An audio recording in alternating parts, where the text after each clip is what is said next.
ভাই ইন্টারভিউ দিতে এসেছেন? ও ইন্টারভিউ দিতে এসেছি। ও আচ্ছা আচ্ছা।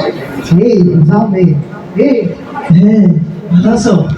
দেখো এই তো ভালো। ইন্টারভিউ দিতে আইছো? ও ইন্টারভিউ আচ্ছা, ভালোই বলেছো, ইন্টারভিউ দিতে আইছি। যথেষ্ট। ভাই ও আমার বন্ধু ভাই সাবিন ভাই না ভাই আমি দিতে পারবো না, আমার কাজ আছে, আমি দিতে পারবো না।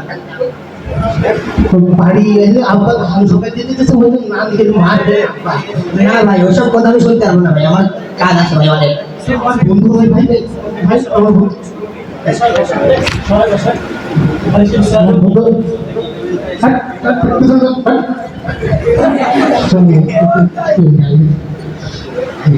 কিছু করিনি আজীবন তো নৌকরি পাশ করে আছে ঠিক আছে তুমি দিয়ে হ্যাঁ ভাই আচ্ছা ঠিক আছে, সমস্যা নেই। আমি যেগুলো অ্যান্সার দেবো সেগুলো ভালো মতো করে নোট করে নিব। আর ভালো করে যদি নোট করে নিতে পারো তো অবশ্যই পাস করে যাবো নিঃসন্দেহে। তার কাজে আমি খুব পাকা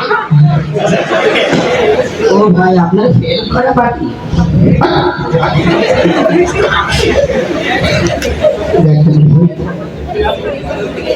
এই জিল্লু, ক্যান্ডিডেট আসছে, হ্যাঁ পাঠাও। May I coming sir? হ্যাঁ কামিন, আসুন আসুন আসুন। প্রথমে ঢুকি বলতে কি ভাই কাবু ছাড় আসসালামু আলাইকুম। ওয়ালাইকুম আসসালাম। স্যার ভালো আছেন স্যার? হ্যাঁ আলহামদুলিল্লাহ ভালো আছি, আপনি ভালো আছেন? জি আলহামদুলিল্লাহ স্যার ভালো আছি। আচ্ছা, আপনি ইন্টারভিউ দিতে আসছেন না? জি স্যার। হ্যাঁ, তাহলে আমাদের কোম্পানির নিয়ম হলো আপনি কিছু প্রশ্ন করা হবে, জি স্যার। আপনি সেগুলোর সঠিক উত্তর দেবেন, ঠিক আছে? জি স্যার। হ্যাঁ, আপনি প্রস্তুত তো তাহলে? জি স্যার। হ্যাঁ, তাহলে আপনার প্রথম প্রশ্ন হলো আপনার নাম কি? আমার নাম মোহাম্মদ মুজাম্মেল হোসেন। এটা হোক আগে তো চাকরি খাবো সবাই তোর আপনার নাম কি? মোহাম্মদ মুজাম্মেল হোসেন।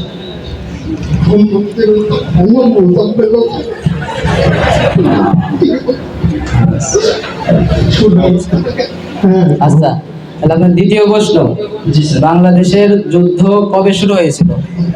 আসলে স্যার আমাদের বাংলাদেশের যুদ্ধ 47-এ শুরু হতে চলেছিল, 47-এ না হয়ে 52-তে চলে যায়। 52-তে হতে হতেই কিছু গন্ডগোলের কারণে 71-এ যে একেবারে পুরোপুরি দেশ স্বাধীন হয়ে যায় আমাদের। বাহ, খুব উত্তর দিয়েছেন আপনি, খুব স্টাডি করেছেন দেখছি।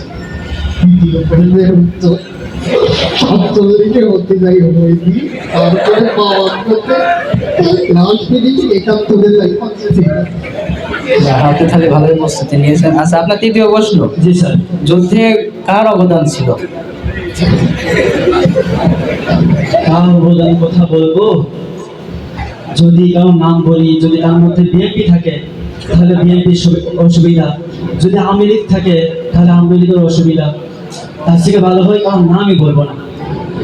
আসলে স্যার আমাদের দেশ স্বাধীনতার ক্ষেত্রে আমাদের দেশে যত মানুষ ছিল, যত সাধারণ মানুষ ছিল, সকল সাধারণ মানুষের অবদান আলহামদুলিল্লাহ, সকলের চেষ্টা এবং সকলের মুজাহিদার কারণে আমাদের পুরো বাংলাদেশ স্বাধীনতা অর্জন করেছে এবং স্বাধীন হয়েছে আমাদের বাংলাদেশ।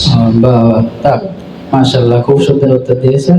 জি স্যার। আচ্ছা, আপনার তিনটা প্রশ্ন আপনি আসতে পারেন তাহলে। স্যার আমার চাকরি হবে তো? হ্যাঁ, ও পরে দেখা যাবে বাবু, যাও তুমি এখন যাও। জি স্যার, হ্যাঁ, একটু ভালো করে দেখুন। আচ্ছা আচ্ছা, তুমি যাও। আসসালামু আলাইকুম। দ্বিতীয় প্রশ্নের উত্তর হলো একজনের অবদান আছে আমি আমার মতো বাংলায় বলবো সবাই